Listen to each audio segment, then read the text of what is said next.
Welcome back, dear friends. Before we begin, let me know where in the world you are watching, and please don't forget to subscribe and like to support the channel.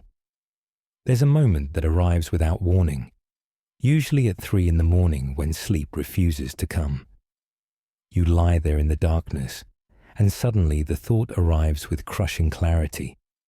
None of this matters. Not your job, not your achievements, not your carefully constructed plans for the future. The universe doesn't care that you exist. It never did. It never will. Everything you do, everything you build, everyone you love will eventually dissolve into cosmic dust, forgotten, as if it never happened at all. This realization should devastate you. It should make getting out of bed impossible. Yet somehow, you do get up. You make coffee. You check your phone. You go to work. You laugh with friends. You fall in love. You create things. You keep living as if it all means something, even though you've seen through the illusion. This contradiction, this impossible tension between the meaninglessness you know and the meaning you can't help but seek, is what philosophers call the absurd. And tonight, as you settle into rest, we're going to explore how this recognition, far from being a curse, might actually be the most liberating truth you'll ever encounter.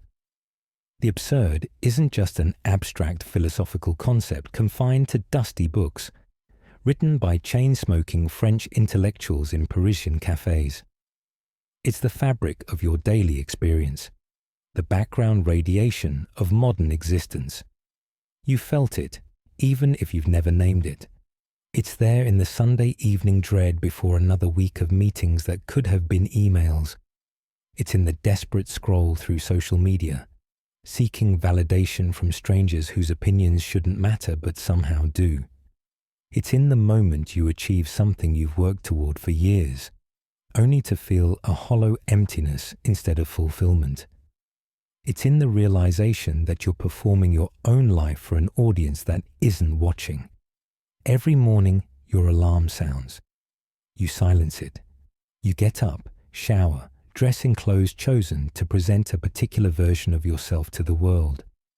You commute to a place where you'll spend 8 or more hours doing tasks that will need to be done again tomorrow. You return home, exhausted. You prepare food. You eat it. You clean up. You check your phone compulsively, scrolling through the curated highlight reels of other people's lives. Each post a tiny performance of meaning. You go to bed. The alarm will sound again. This cycle will repeat tomorrow, and the day after, and the day after that, until one day it simply stops. And what will any of it have meant? The universe, vast beyond comprehension, operates according to laws that don't include your happiness, your purpose, or your existence as relevant variables. Stars explode and collapse into black holes without considering your plans for the weekend. Galaxies collide over millions of years, indifferent to your heartbreak, your triumph, your very presence. You occupy a speck of rock hurtling through an incomprehensible void, conscious for a cosmically insignificant flicker of time, fundamentally unable to answer the questions that seem most important to you. This should make you despair. Instead, it might just set you free. But before we can understand freedom, we need to understand exactly what we're facing. The absurd isn't merely the observation that life lacks meaning. That would be too simple, too clean. The absurd is born from collision, from confrontation. It's the specific conflict between two irreconcilable facts. First, human beings seem hardwired, deep in our evolutionary psychology, to search for meaning. We're pattern recognition machines. We see faces in clouds. We create stories to explain random events. We ask why endlessly, insatiably, pathologically. Even when we know intellectually that no answer exists, we keep asking. We can't help it. It's how we're built. We need coherence. We crave purpose. We demand that our experiences add up to something, that our lives tell a story with narrative arc and significance. Second, the universe offers no such meaning. It doesn't respond to our demands. It doesn't care about our stories. It simply is, unfolding according to physical laws that have nothing to do with human purpose. It's not actively hostile to us, which might at least suggest we matter enough to be opposed. It's worse than hostile. It's completely indifferent. We shout into the void, demanding answers, and the void doesn't even acknowledge the question. It just continues existing, silent, uncaring, vast.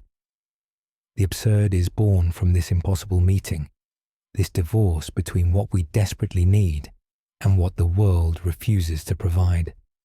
We're consciousness trapped in meat, aware enough to recognize the meaninglessness of our situation, but unable to stop caring despite that recognition. We're Sisyphus, condemned to roll a boulder up a mountain for eternity, knowing it will roll back down, forced to return to the base and begin again forever. And here's what makes this even more absurd. This condition has been amplified exponentially by modernity, and particularly by the digital age in which we now find ourselves drowning. Previous generations, for better or worse, had meaning systems provided for them. Religion told you why you were here and what you should do. Tradition gave you a role to play. Community offered belonging without requiring you to perform your belonging online for approval. The village knew, were. You didn't need to constantly prove your existence through documented experiences shared with strangers. Now, we've dismantled these structures, seen through their illusions, recognized them for what they were, constructed meaning systems, human-made answers to unanswerable questions. We did the honest thing. We looked at the void. We admitted it was there. And then we tried to fill it with notifications. We wake up not to church bells calling us to collective ritual, but to our phones, offering an endless stream of content designed to keep us engaged but never satisfied. We don't gather around fires to share stories that connect us to something larger. We scroll through feeds, consuming bite-sized narratives that leave us feeling more isolated than before. We don't build our identities through lived experience in communities that know us. We curate personas through carefully selected images, filtering our lives until they look like they mean something. The absurdity compounds. We know the likes don't matter, yet we check compulsively. We recognize that Instagram perfection is performance, yet we feel inadequate comparing our behind the scenes to everyone else's highlight reel. We understand that no amount of productivity will make us enough, yet we optimize and track and gamify our existence, turning ourselves into projects that must perpetually improve toward goals that keep receding. We're aware that buying things won't fill the hole inside us, yet we continue scrolling through options, adding items to carts, seeking meaning in packages delivered to our doors. We create elaborate systems to manage our time, as if the right calendar app will finally make our hours matter. We join communities online, seeking belonging in spaces where everyone is performing belonging, where authentic connection becomes just another thing to curate and display. We share our lives publicly while feeling profoundly unseen. We're connected to thousands while experiencing crushing loneliness. We have access to all human knowledge, but can't figure out what to do with our one wild and precious life. The digital age hasn't created the absurd, but it has made it impossible to ignore. Previous generations could distract themselves with survival. They didn't have time for existential crises when worried about food, shelter, safety. We have solved enough practical problems that we can no longer avoid the impractical ones. We have enough leisure to recognize that leisure doesn't satisfy. We have enough comfort to realize comfort isn't the answer. We have enough freedom to feel the weight of choosing what to do with that freedom when nothing we choose ultimately matters. And so we arrive at the question that defined an entire philosophical movement. Given that life is meaningless, why not suicide? This isn't a morbid question. It's the only honest question. If existence is genuinely pointless, if nothing we do has cosmic significance, if we're all just temporary arrangements of atoms that will dissolve back into the void, why continue the charade? Why get up tomorrow? Why endure difficulty? Why not simply opt out? This was the question that haunted Albert Camus, the French-Algerian writer and philosopher who would become the primary architect of absurdism as a philosophical stance. Writing in the aftermath of World War II, having lived through the Nazi occupation of France, having witnessed humanity's capacity for industrial-scale horror, Camus looked at the world and saw its fundamental meaninglessness with unusual clarity. The war had stripped away comforting illusions. Millions had died for causes that now seemed arbitrary. Families had been destroyed. Cities had been leveled. And for what? What cosmic purpose had been served?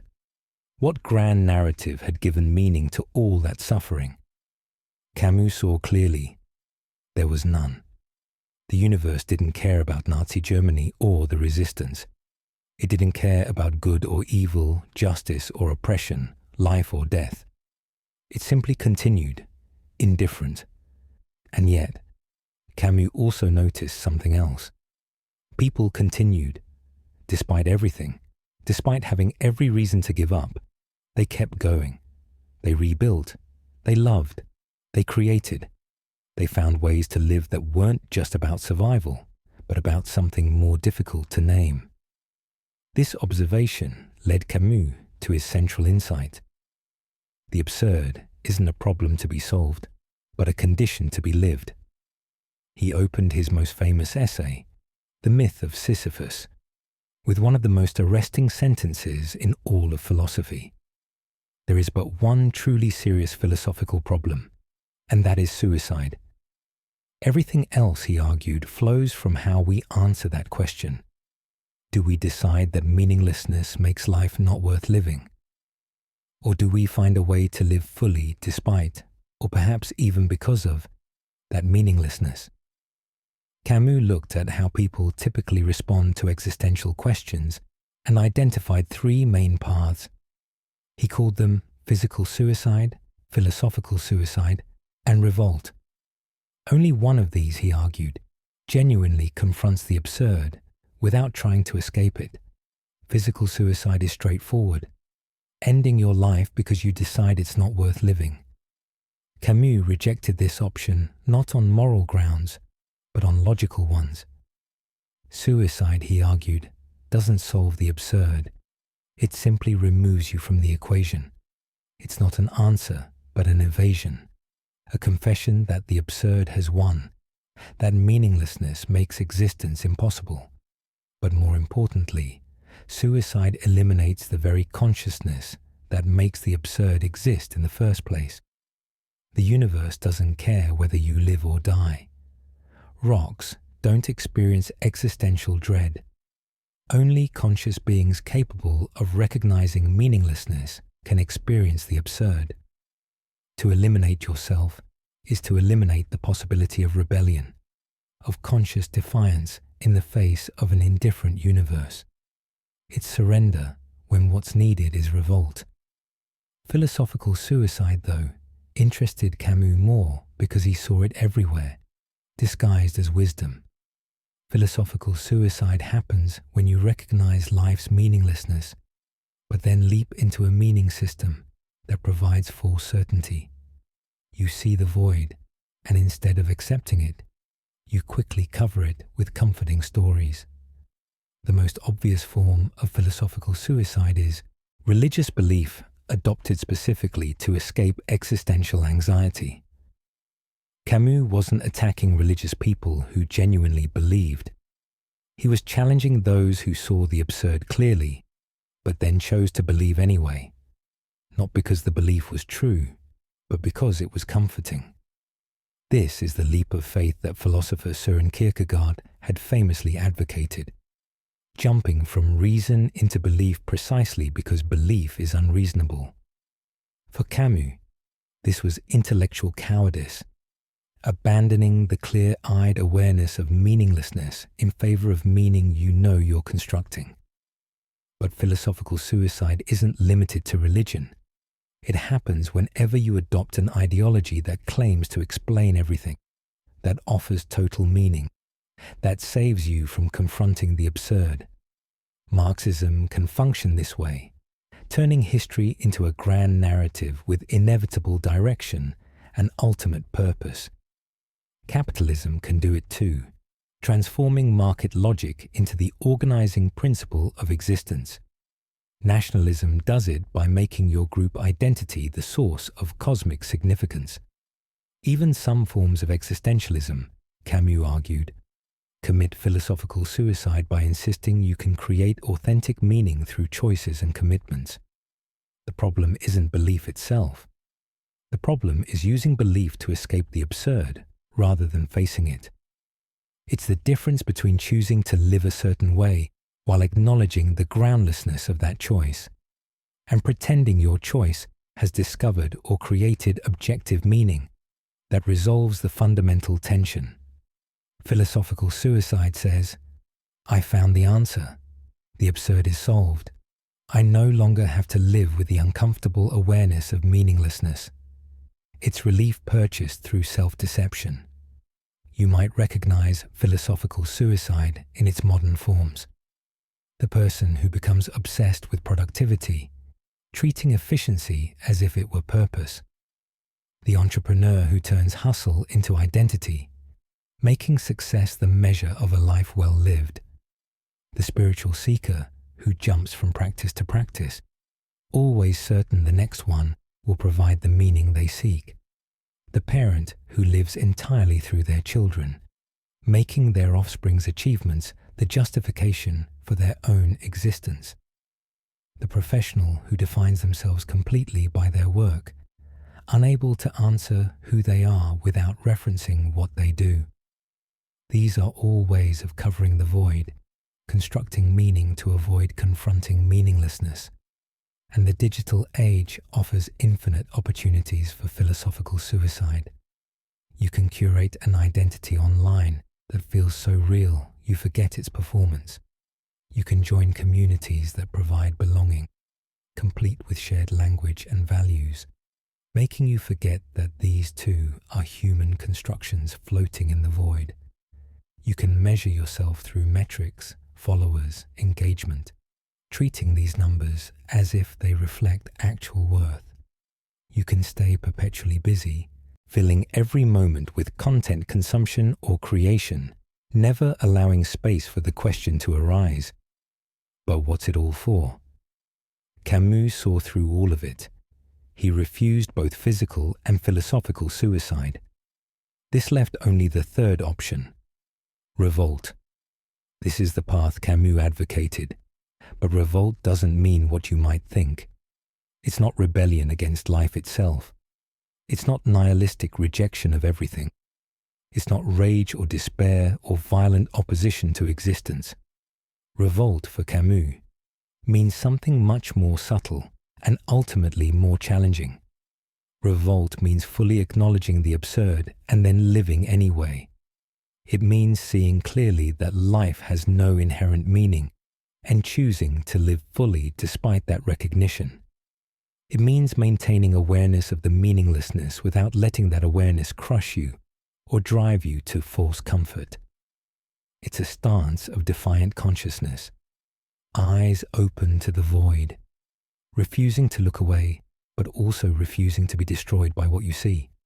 Revolt says, yes, the universe is indifferent. Yes, nothing I do ultimately matters. Yes, death will erase everything I build.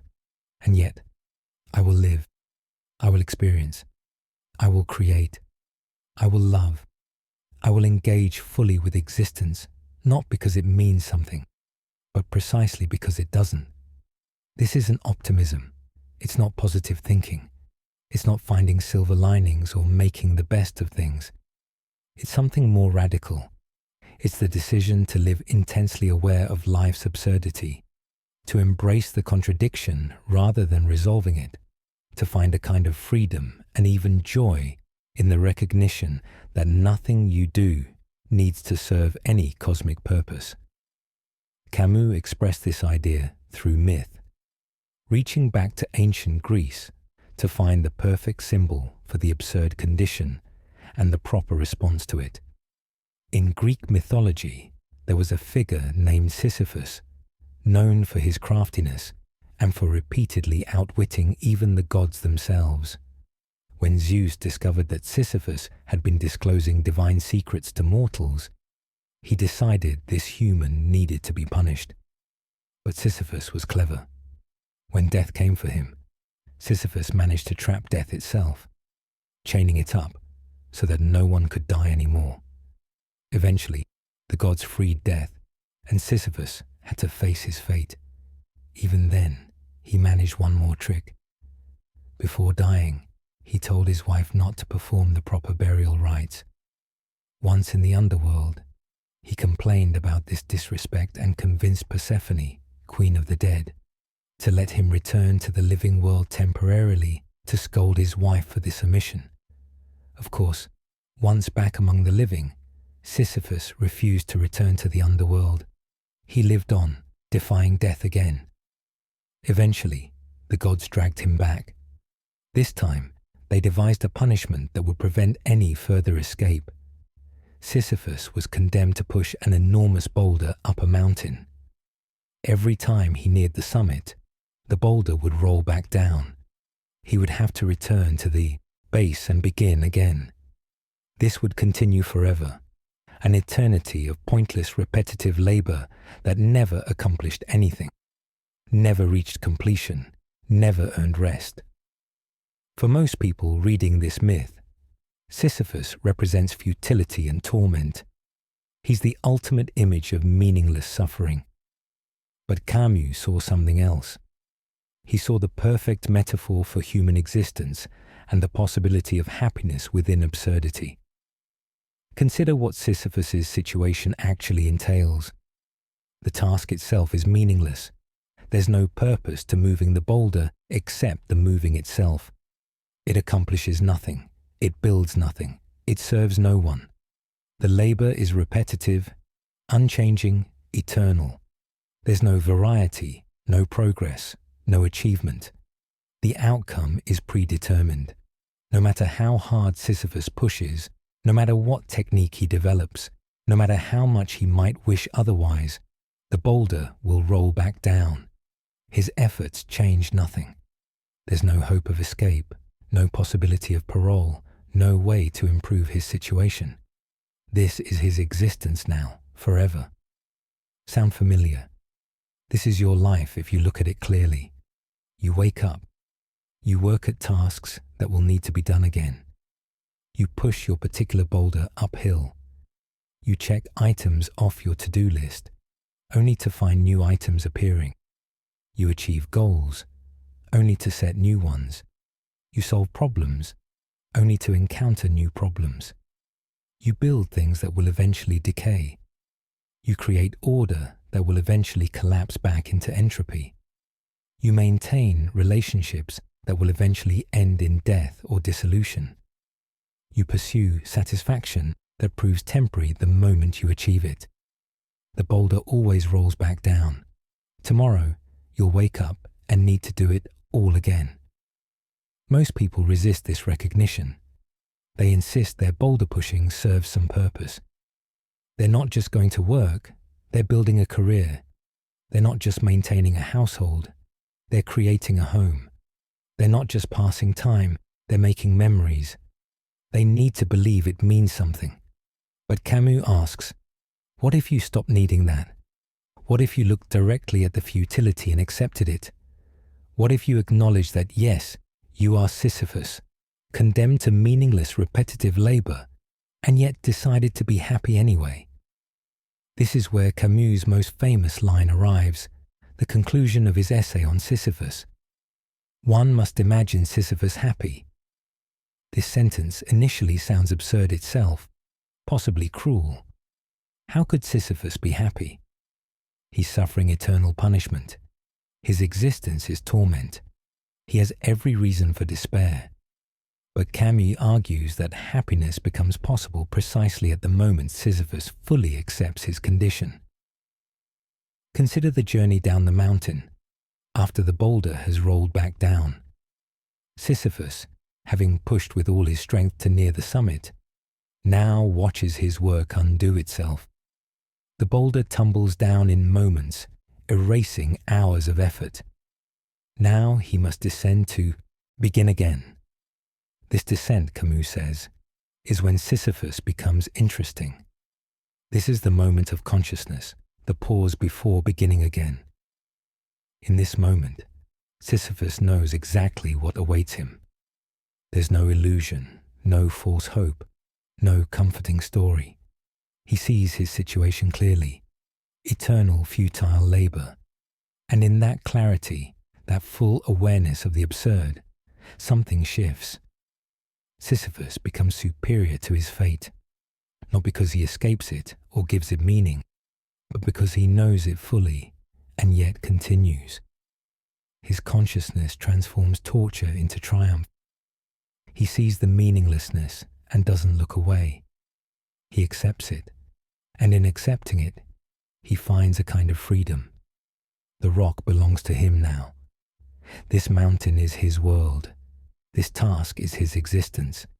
He will push not because it means something, not because he hopes it will eventually succeed, but simply because this is what he does. The pushing becomes its own justification. The effort itself becomes life.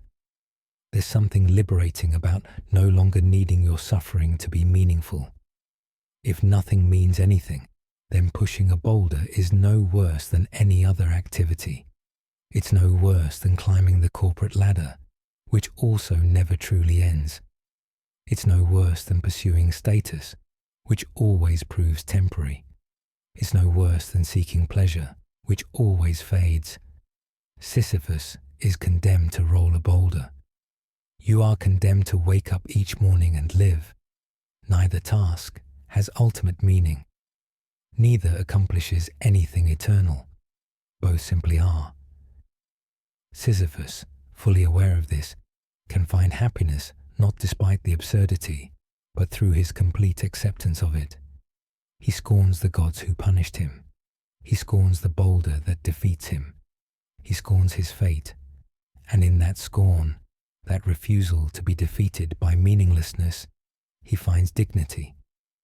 This is Camus' vision of revolt, not trying to make the boulder pushing meaningful, not pretending it serves some higher purpose, not numbing himself to the futility, but fully acknowledging the absurdity while deciding to push anyway, to live anyway, to engage anyway.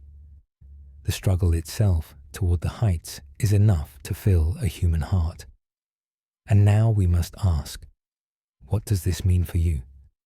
How does this ancient myth and mid-20th century philosophy apply to your life in the 21st century? Let's start with the most obvious place, your work. For most people living in developed nations, work occupies the bulk of waking hours and serves as a primary source of identity. When someone asks who you are, you probably mention what you do professionally. Your job isn't just how you survive, it's who you are. And this creates immense suffering, because most work is fundamentally Sisyphean. You arrive Monday morning to an inbox containing dozens of emails. You spend the day addressing them. You leave with your inbox empty, feeling accomplished. By Tuesday morning, it's full again. The emails never stop. The requests keep coming. The work is never done. You complete a project only to start the next one. You hit quarterly targets, setting up next quarter's targets. You solve today's problems, creating tomorrow's challenges. You climb toward promotion, only to discover the new role brings new pressures and new boulder pushing at a higher altitude. The work itself often feels pointless. You sit in meetings that accomplish nothing. You create reports no one reads. You follow processes designed by people who don't do your job. You contribute to products or services that barely register in the world's consciousness. You maintain systems that will need maintaining tomorrow. Even if your work feels important, even if you're saving lives or teaching children or creating beauty, it's still ultimately futile. The lives you save will die eventually. The children you teach will be forgotten. The beauty you create will decay. Nothing you do at work will matter in 100 years.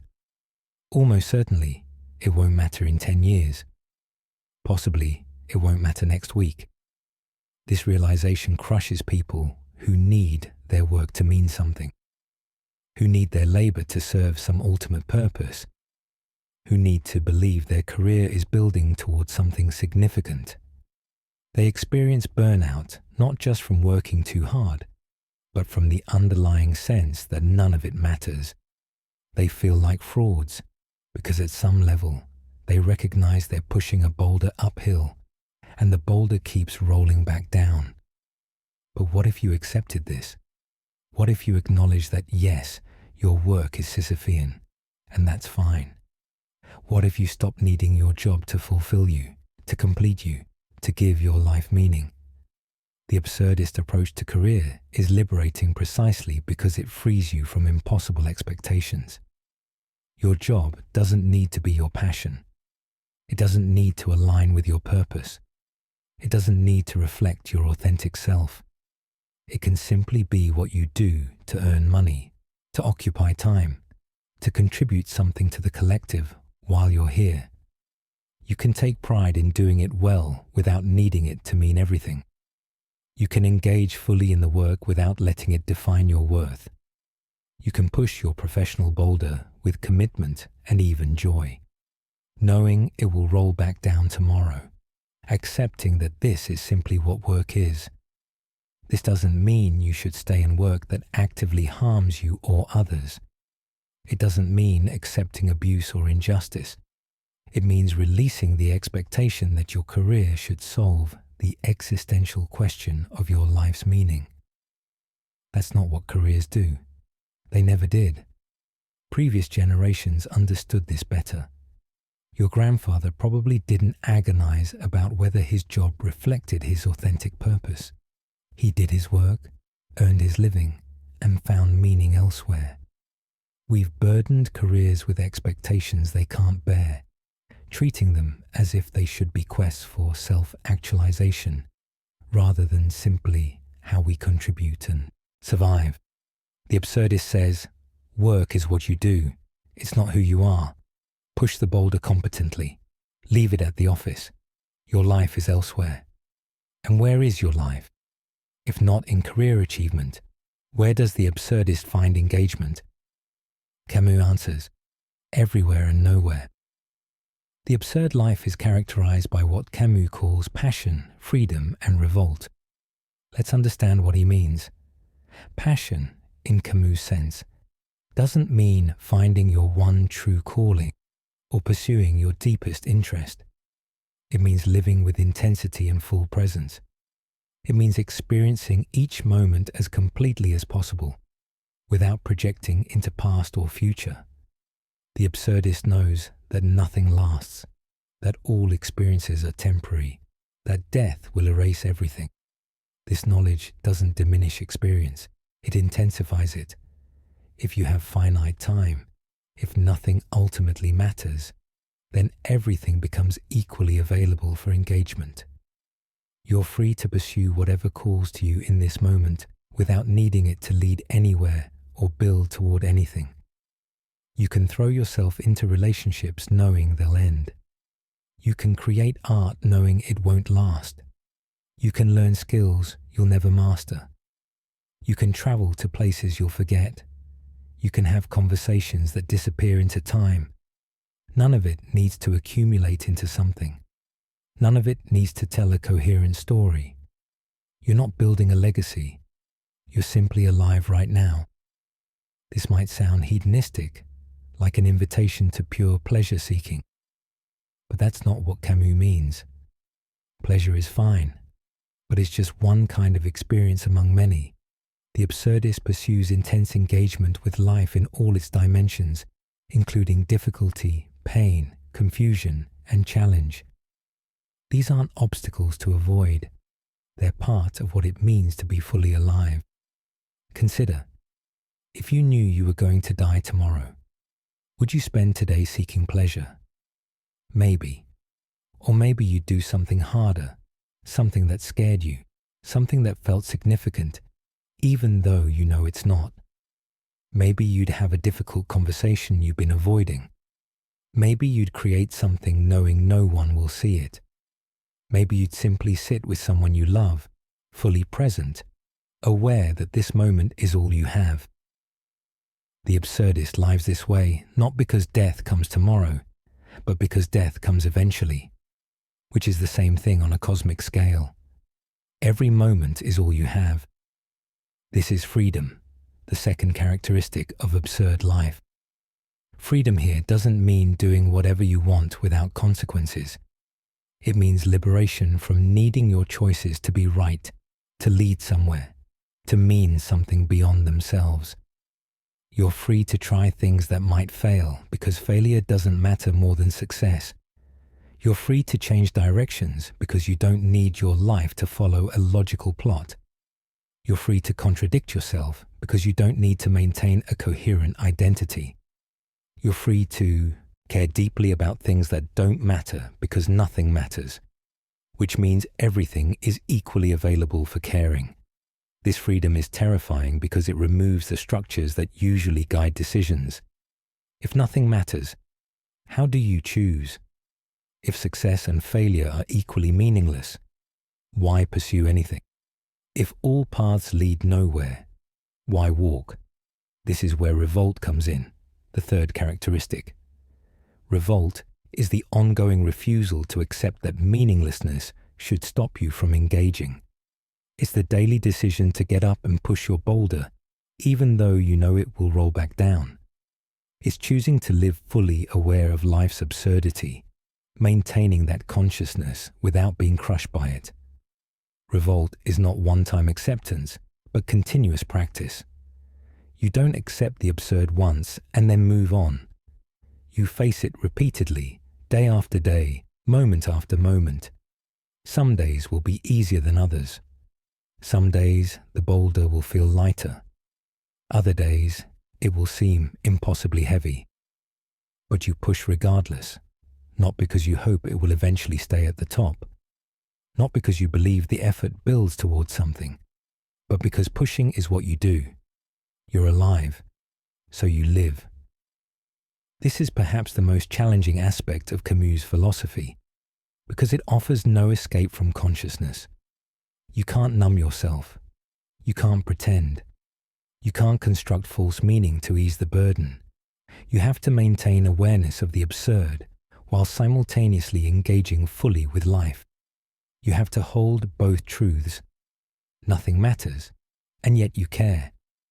Now let's bring this into sharper focus by examining how absurdism confronts the particular absurdities of 21st century existence, starting with the one that dominates so much of daily experience: digital life. Social media platforms offer perhaps the purest distillation of modern absurdity. Consider what you're actually doing when you post on Instagram or Twitter or TikTok. You're creating a representation of your life, carefully curated to project a particular image. You're performing your existence for an audience that's simultaneously performing theirs. You're seeking validation through metrics that you know are meaningless, but somehow still affect your mood. You refresh compulsively to see if anyone has noticed you, as if those notifications prove you exist. The absurdity compounds at every level. You know the photos are staged, yet you feel inadequate comparing your reality to others' performances. You recognize that follower counts mean nothing, yet you check yours obsessively. You understand that likes don't reflect actual value, yet you feel hurt when a post doesn't perform well.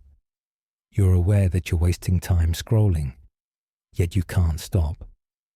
You curate an identity online that feels more real than your actual life. You have hundreds of friends or followers, but feel profoundly alone. You share your most intimate moments with strangers while hiding yourself from people you actually know. You're connected to thousands of people, yet unable to have a genuine conversation. The platform algorithms understand you better than you understand yourself, predicting what you'll click with unsettling accuracy. You're simultaneously the product being sold and the consumer being manipulated, your attention harvested and monetized in ways you dimly comprehend but continue enabling. This is textbook absurdity. Intense engagement in activities you know are meaningless, unable to stop seeking something you know you won't find. But here's what's interesting. Recognizing this as absurd doesn't necessarily mean you should quit social media.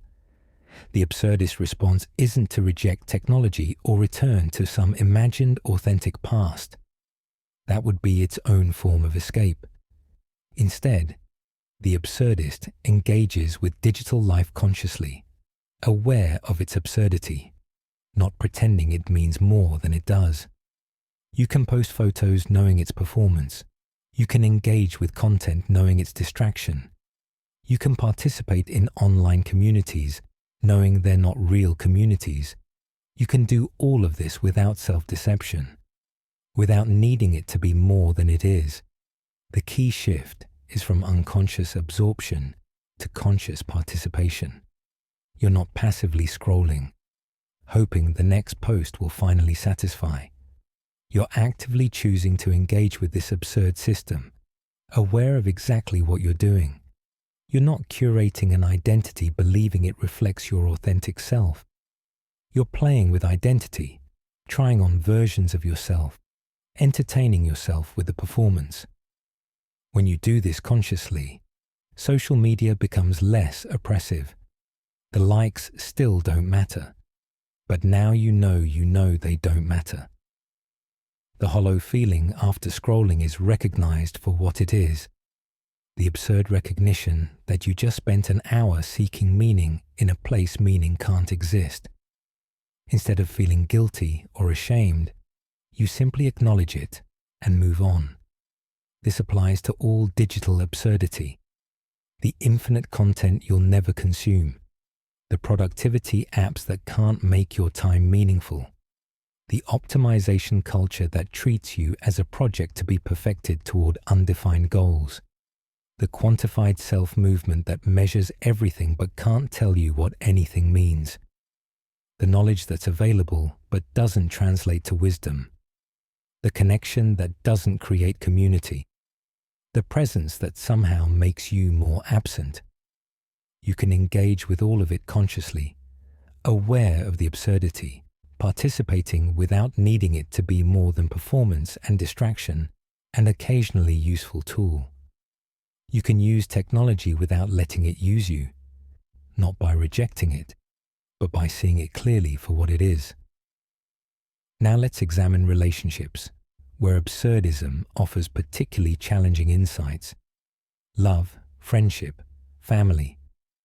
These are where most people locate meaning. Even if work feels pointless and the universe seems indifferent, surely relationships matter. Surely the connections we form with other people give life significance. The absurdist response is both yes and no. Yes, relationships can be the most intense and valuable part of human experience. The absurdist doesn't devalue connection or pretend relationships don't affect us deeply. But no, relationships don't solve the absurd. They don't provide ultimate meaning. They're as temporary and contingent as everything else.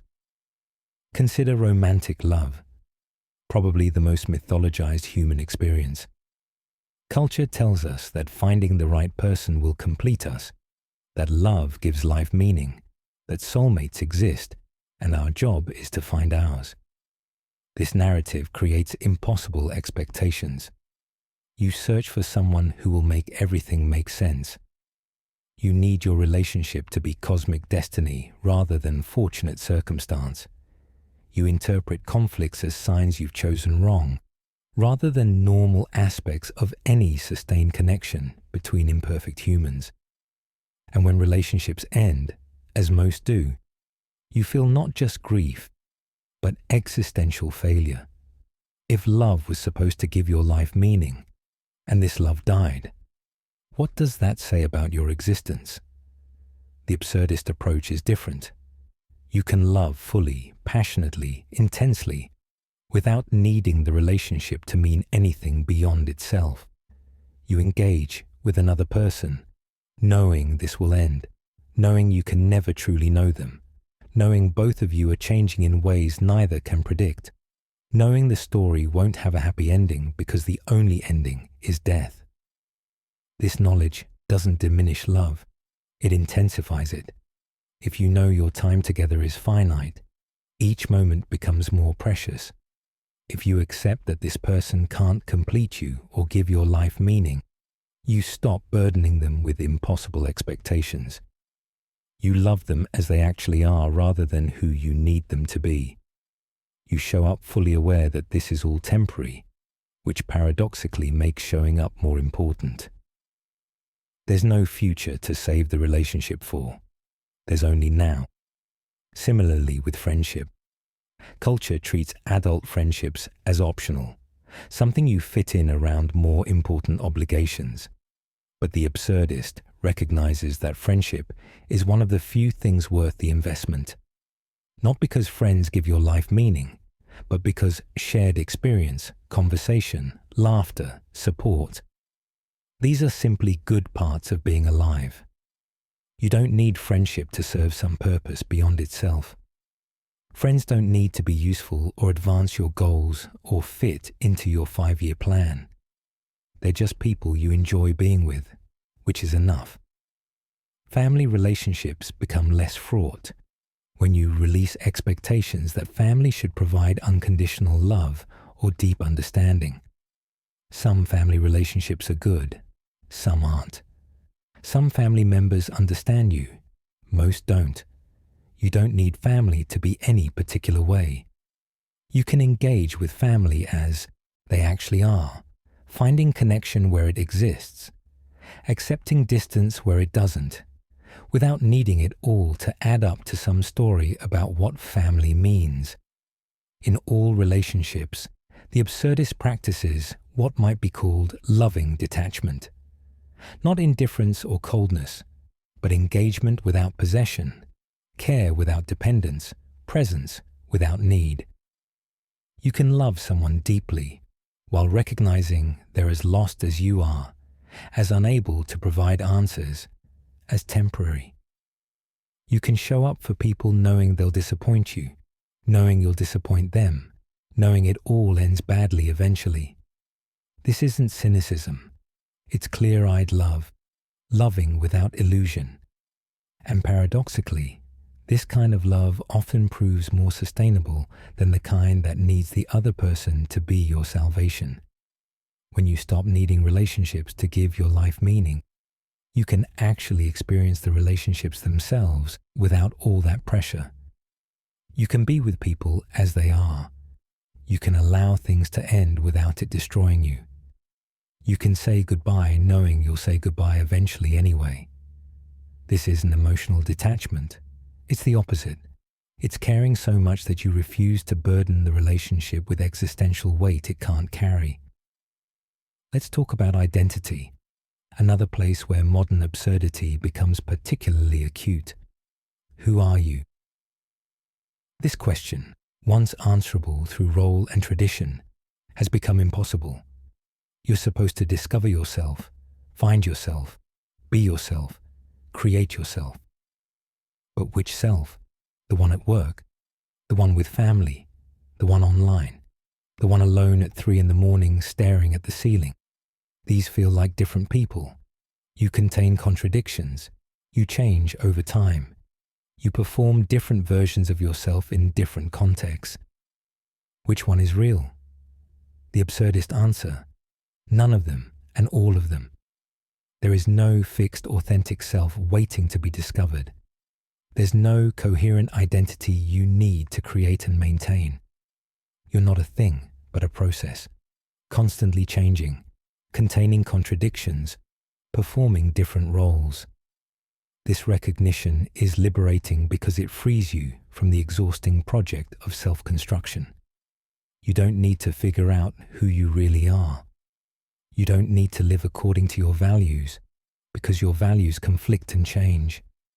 You don't need to be consistent because consistency is impossible for beings who change. You're whoever you are right now, which will be different from who you are tomorrow. This doesn't mean you have no character or that your choices don't matter. It means releasing the fantasy of a core essential self that your life should express. You can reinvent yourself whenever you want. You can contradict yourself without shame. You can change your mind about fundamental things. You don't owe anyone consistency. You don't owe yourself a coherent narrative. The pressure to have a personal brand, to maintain a consistent online presence, to present a unified identity across contexts. This is all absurd performance.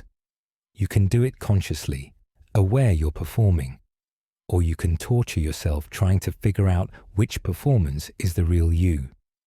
The absurdist chooses conscious performance, acknowledging that all identity is constructed, that there is no backstage where the real you exists.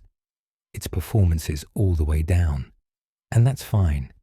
You don't need to be anything in particular. Modern self-help culture insists you should constantly improve yourself, optimize your performance, become the best version of yourself. But absurdism asks, version for what? Toward what end? The best version by whose metrics? You're going to die. The universe won't remember whether you were optimized. The self-improvement project has no endpoint because there's no ideal self you're becoming. You're already yourself, messy and contradictory, and changing and temporary. You don't need fixing. You need acceptance. Not acceptance that leads to complacency, but acceptance that allows engagement. You can work on things, change habits, develop skills, without needing it all to be about becoming someone better.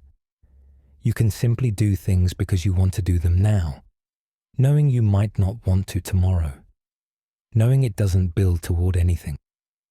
The self is another boulder you're pushing. There's no summit where you arrive at your true, authentic self and get to rest. You're always becoming, never arriving. So you might as well enjoy the process without needing it to go anywhere. Now let's address something important. How do you make decisions in a meaningless universe? If nothing matters, if all choices lead nowhere, if there's no right path because there's no destination, how do you decide what to do? This is where absurdism gets accused of leading to paralysis or hedonism. If nothing matters, why not just pursue pleasure? Why not give up on difficult things? Why make any effort when effort accomplishes nothing ultimate? The absurdist response is subtle. Just because nothing has ultimate meaning doesn't mean nothing has immediate value. Just because the universe doesn't care doesn't mean you don't care. You exist right now with preferences, desires, aversions, interests. You experience some things as pleasant and others as painful. Some activities engage you, others bore you. Some people's company you enjoy, others exhaust you. These immediate responses don't need justification from some ultimate meaning system. They simply are. You can make decisions based on them. The absurdist doesn't need deep reasons for choices. Why did you choose this career? Because it seemed interesting, because it pays adequately, because you fell into it accidentally and stayed. These are sufficient reasons. You don't need a calling. You don't need passion. You don't need your work to align with your purpose because you don't have a purpose. You have interests and capabilities and opportunities. You make choices based on those. Sometimes those choices work out. Sometimes they don't. You adjust. You try something else. Nothing was at stake anyway. Why do you pursue creative projects? Not because you hope to create something lasting, not because you believe your art matters to the universe, but simply because the process of creating engages you right now. That's enough. You make art because making art is what you do. The art doesn't need to mean anything or accomplish anything or endure.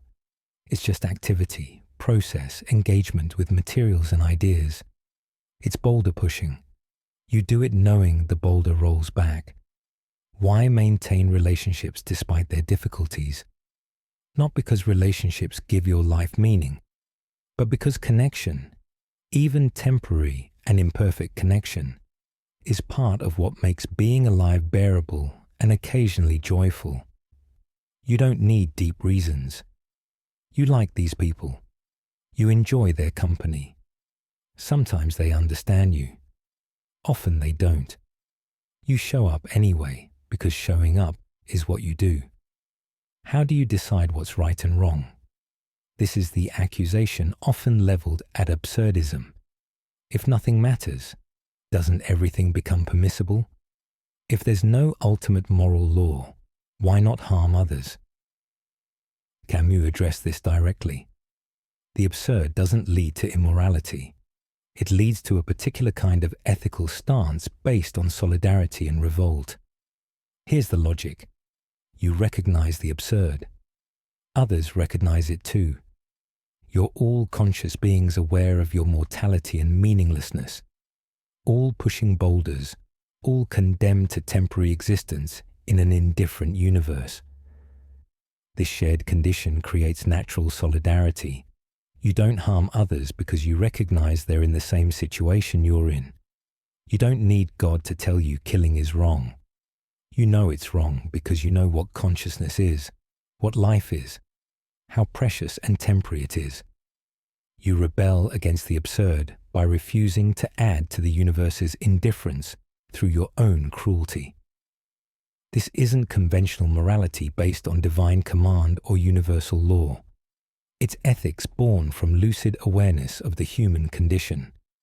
You treat people well not because you hope for reward or fear punishment, not because it's your duty, but because kindness is a form of revolt against meaninglessness. Cruelty would be surrender, accepting the universe's indifference and embodying it. Kindness is defiance. So you make decisions based on immediate engagement, on solidarity with others in the absurd condition, on whatever currently interests or compels you, knowing none of it ultimately matters, acting anyway. You don't need better reasons than that. Now we need to talk about suffering, because this is where many people reject absurdism as inadequate. It's easy enough to be absurdist when life is going well. But what about when you're in pain? What about when you lose someone you love? What about when you face injustice or illness or tragedy? Doesn't the absurd make suffering meaningless and therefore unbearable? Camus would say, suffering is already meaningless. That's part of the absurd. The universe doesn't care about your pain. It's not teaching you a lesson. It's not building your character. It's not part of some plan. It just is. Random things happen. Cells mutate. People die. Systems fail. You suffer not because you deserve it, or because it means something, but because suffering is part of conscious existence. The conventional response to suffering is to try to give it meaning. Religion says it's God's plan, or a test of faith. Psychology says it's an opportunity for growth. Stoicism says it's a chance to practice virtue. New Age spirituality says it's a lesson you needed to learn. All of these are attempts to make suffering bearable by making it meaningful. Absurdism rejects all of it. Your suffering means nothing. It's not building you into something better. It's not cosmically necessary. It just is. There's no why. And strangely, this can be its own comfort. You don't have to figure out what your suffering means. You don't have to extract lessons or believe it's making you stronger. You don't have to pretend it's anything other than what it is, pain. You experience it, you endure it. It eventually passes or it doesn't. Meanwhile, you're still alive. You still have your boulder to push. The suffering doesn't exempt you from living. It's part of living. This might sound harsh, but it's actually less cruel than insisting suffering should teach you something. Sometimes suffering is just meaningless pain. Acknowledging that allows you to simply be in pain without also bearing the burden of making it meaningful. You're sad because someone died. That's sufficient. You don't need to grow from it or find silver linings or believe it happened for a reason. Someone you loved is gone. That's painful. The pain is the appropriate response. You feel it without needing it to transform into something else. Absurdism allows suffering to be what it is, without demanding it serve some purpose. This is a kind of respect for suffering, refusing to minimize it by making it meaningful. Let's acknowledge something important about absurdism. It's difficult. Maintaining conscious awareness of meaninglessness while fully engaging with life requires constant effort. It's much easier to adopt a meaning system, to believe your life has purpose, to convince yourself your choices matter cosmically. Absurdism offers no such comfort. It demands you stay awake to the absurd while living anyway. This takes courage. Most people, encountering the absurd, rush toward philosophical suicide. They leap into belief systems that promise meaning. They construct narratives that give their lives shape and significance. They numb themselves with busyness or distraction or substances. They do anything to avoid sitting with the uncomfortable awareness that nothing they do ultimately matters. The absurdist refuses these escapes. And that refusal is exhausting. There will be days when maintaining revolt feels impossible. When the boulder seems too heavy. When the awareness of meaninglessness crushes rather than liberates. These moments are part of the practice. You don't permanently accept the absurd. You accept it again and again, day after day, moment after moment. Some days that acceptance comes easily. Other days it requires everything you have. This is why Camus insists absurdism is not resignation, but revolt. You're fighting, constantly, against the temptation to give up or give in. You're maintaining consciousness despite consciousness being painful. You're choosing to live despite seeing clearly that life doesn't justify itself. And you're doing this alone. Or at least it feels that way. Most people don't live absurdly. They believe their lives mean something. They have purpose and plans and reasons. You can't really explain absurdism to them without sounding depressive or nihilistic. They'll worry about you. They'll try to fix you. They'll offer meaning systems and solutions. You'll smile and nod and continue pushing your boulder, aware they're pushing theirs, unable to share what you see. There's loneliness in this. Clear-eyed awareness creates distance from those who need illusion. You love them. You connect with them. But you can't share this particular awareness. They wouldn't understand. Or worse, they'd understand, and it would destroy the comfort they've constructed. So you mostly keep it to yourself. This is part of the absurd condition. You're conscious in a way that separates you from others who are also conscious, but not quite in this way.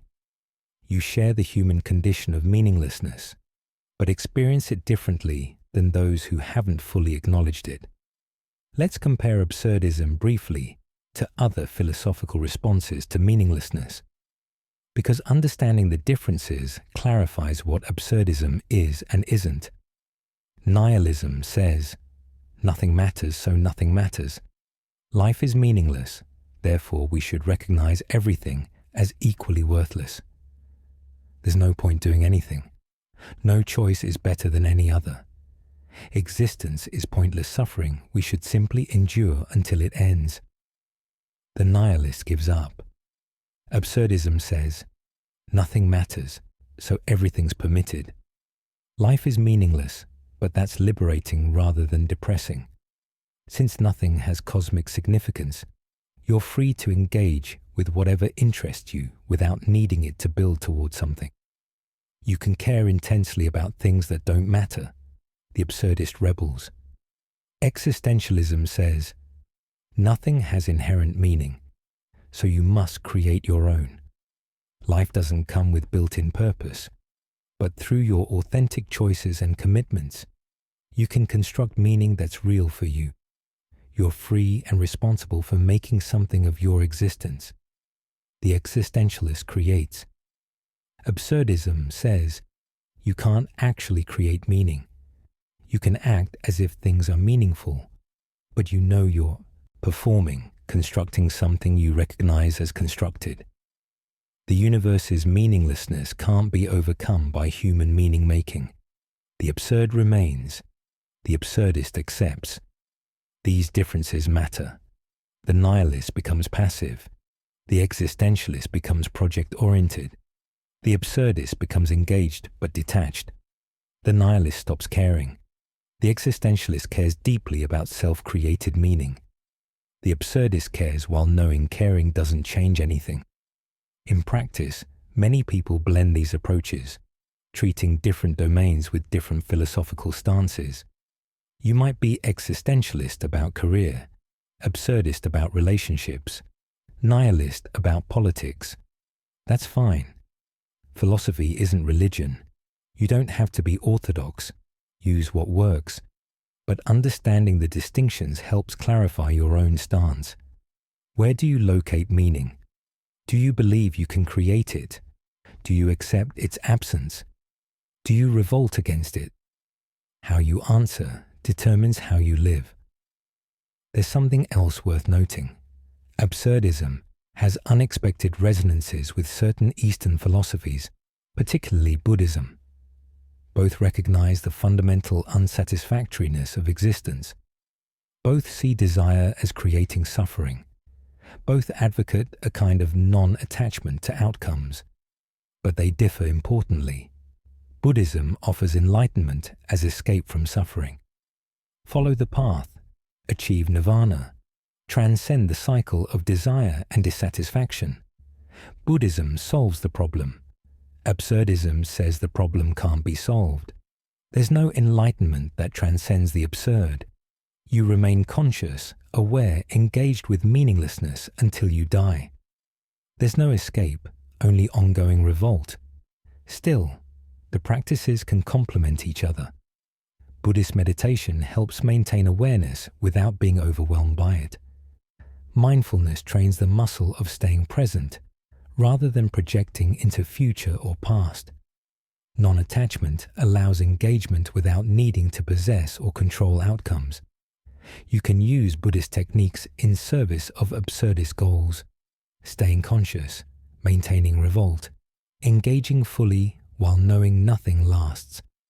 Similarly, Stoicism offers useful practices for absurdists. The Stoics distinguish between what you control, your choices and responses, and what you don't control, everything else. They advocated accepting what you can't change, while focusing effort on what you can. Absurdism agrees with this distinction, but pushes further.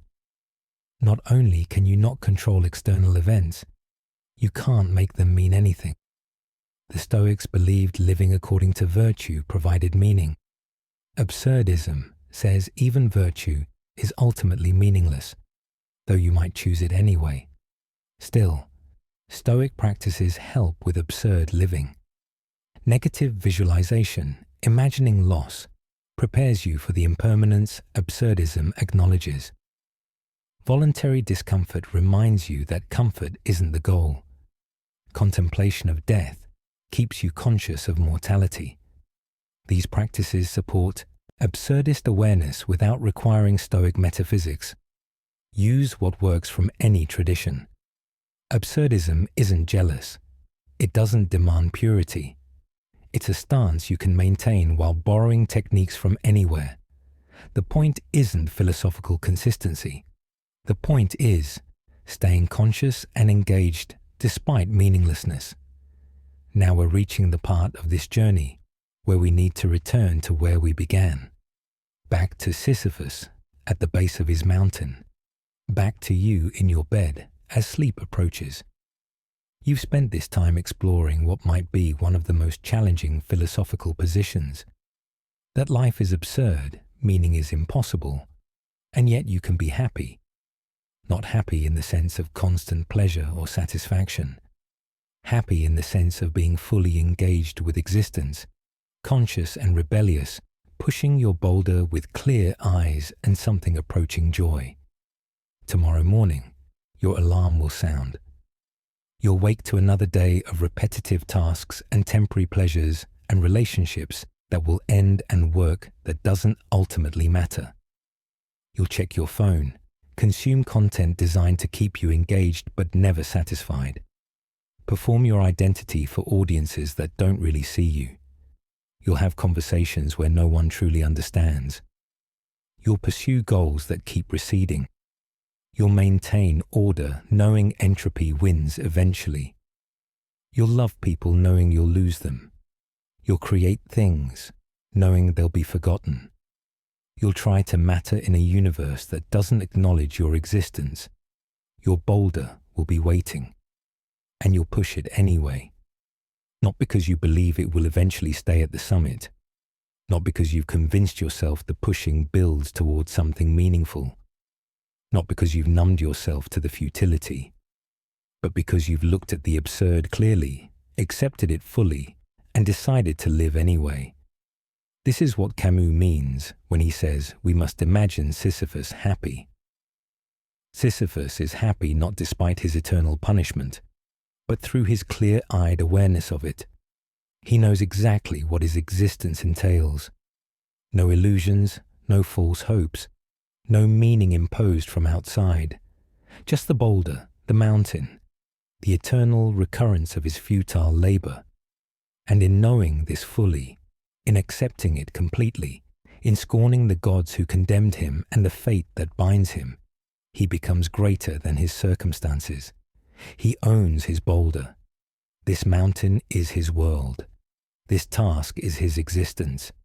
He does it consciously, defiantly, completely. He's not a victim of meaninglessness, but a rebel against it, choosing to engage fully despite seeing clearly. This is your situation too. You can see the absurd now. You know your life doesn't mean anything to the universe. You recognize that nothing you do will matter in 100 years, probably not in 10 years, possibly not next week. You understand that relationships end, achievements fade, pleasures pass, pain comes regardless of what you deserve. You see that your consciousness temporarily arranged in matter, aware enough to recognize the meaninglessness but unable to escape it. You're condemned to push your boulder uphill knowing it will roll back down. And yet you can choose to be happy. Not through self-deception or philosophical suicide. Not by pretending the boulder will eventually stay at the top. Not by convincing yourself the pushing serves some cosmic purpose. But by accepting the absurd completely and engaging anyway. By recognizing that since nothing matters, you're free to make anything matter to you right now. By understanding that temporary is the only kind of meaning available, and temporary meaning is sufficient.